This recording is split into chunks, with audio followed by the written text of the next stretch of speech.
I am the Tofu Golem. Please enjoy the video. You begin by ensuring a safe start. Charge the iPhone to at least 20% and connect power if needed. Back up now to iCloud or Finder so you can restore data if something goes wrong. Once backed up, make sure you know your Apple ID and passcode because you may be prompted. Now open Settings and follow along. These prerequisites prevent data loss and unlock all reset options so you can change battery settings confidently. You proceed to Settings, then General, then Transfer or Reset iPhone. This is where the reset controls live. Tap Reset and choose Reset all settings to revert system preferences, including battery-related settings, without erasing your data. When prompted, enter your passcode to confirm.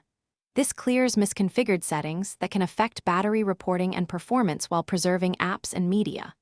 Once done, key system behaviors like screen brightness, network settings, and background refresh are returned to defaults, often fixing battery anomalies.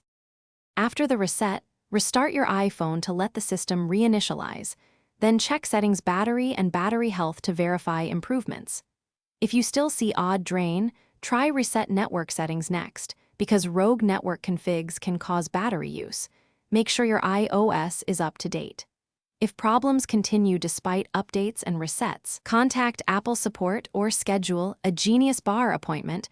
Hardware faults like a degraded battery may require replacement. One key tip: keep backups in case you need a full restore. Thanks for watching. Consider subscribing if we helped you today.